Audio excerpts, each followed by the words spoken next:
And so we're going to Beth in Texas. Beth, are you there? Hello? Hi. Yes, I'm here. Okay, good. Hi. How may we help you, Beth?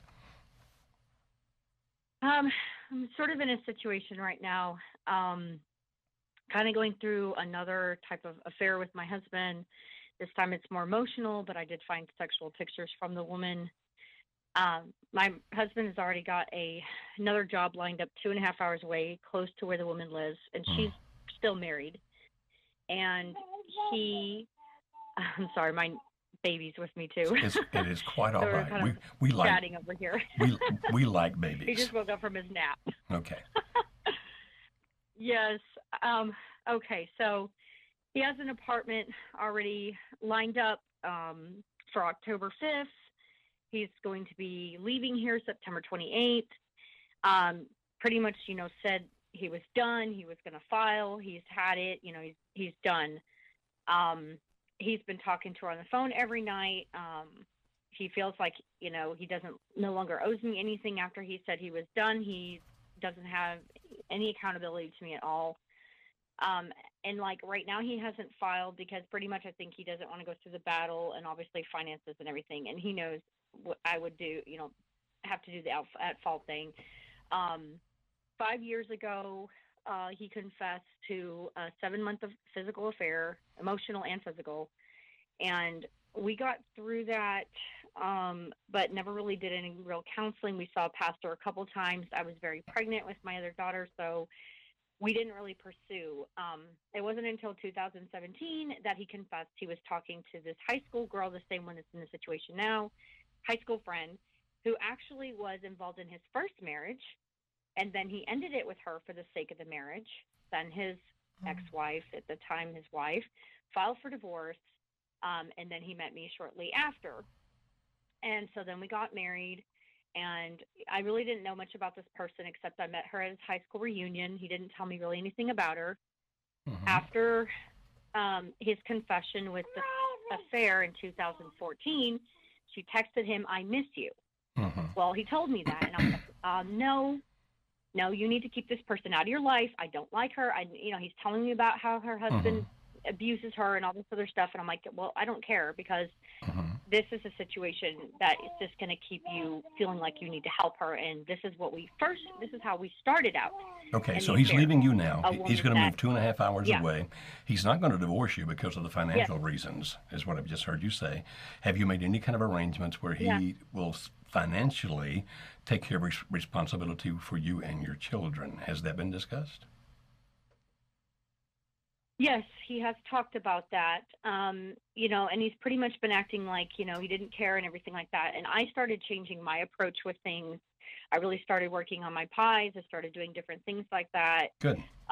Just spending a lot of time in prayer as well. Good. And, and what I'm struggling with is just that, we've actually, let's see, I brought the kids over for him to see them on Saturday. And then he started kind of playing around with me, kind of like smacked my rear end when we were walking by. And I'm like, why is he doing all that? If he's like if he wants to be with this person, why is he doing this with me? And then he still acts like that. And then we were intimate. And so my frustration is, what does he really want? Is he conflicted? Sure. And I don't really know how I can help and what I can do. Right. Well, he's conflicted.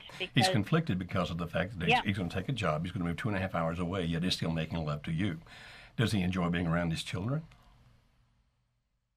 Yes, he does. Okay. So the man is conflicted. He had been kind of doing, he had been leaving on the weekends to, go up there. And he claims he hasn't had anything physical, mainly because he said that she is in a situation where she's being controlled and so she can't do anything.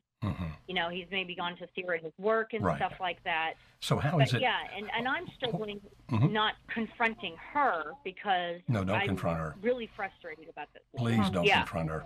If you confront her, it's going to go. If you confront her, it's going to go very, very badly. Let me just say.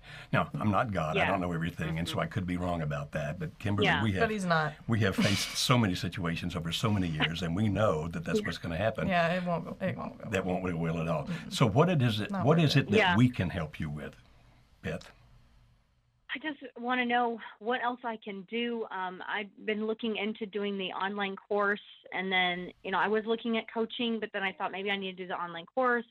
And I've just been kind of going back and forth with that, just because I really don't know what more I can do right now. I was staying over at my parents' house. We did end up with a bad situation where I thought that he was getting too aggressive, and so I stayed with my parents. And with the kids, and then I came back here. So I've been at the house, and he's been here, and he didn't leave or anything like that. And I actually told him, I said, I don't know what's going on. He was spending money at the hotels for him to go up there and get things situated up there, he said.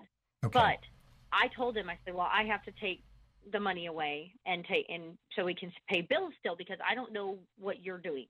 Right. And he seemed to respect that. And Good. then went out with us as a family to go eat on Saturday. So I'm like, where does he really stand? And he told me he doesn't want to do any changes until he sees me change. I struggle with PTSD and anxiety, and I'm currently going through EMDR therapy now. Good for you. So I'll ask the question again, Beth, because I'm missing it here. The question I have for you is, what is it that we can do to help you? What are you asking us for? Doing the online course or coaching? I just don't know at this point what's best. Honestly, doing both probably financially is not feasible. I mean, I could possibly do it. I'll make that easy for you. Really. Do you have a client representative here? You have a client representative at Marriage Helper? I've been talking to Rusty. To Rusty? Rusty's a good guy. Okay. If you will get the coaching, I will give you the online course. How about that? Oh, wow. But you have to go. Okay, You'll have to pay for the coaching. I can't give you that because we have to pay those people. Oh, no, I understand that. Thank you. But if you sign up for the coaching, I will give you the online course. I'll tell Rusty that, and when you call him back, then that takes that question away. And then get with one of our good coaches. Thank you. Get with one of our good coaches and keep fighting for this marriage, because it sounds to me that even with PTSD, you are a strong woman, and we really want you to. We want to help you save this marriage if we can. Okay. So call Rusty today. Thank you so much. I really appreciate it. You're very welcome.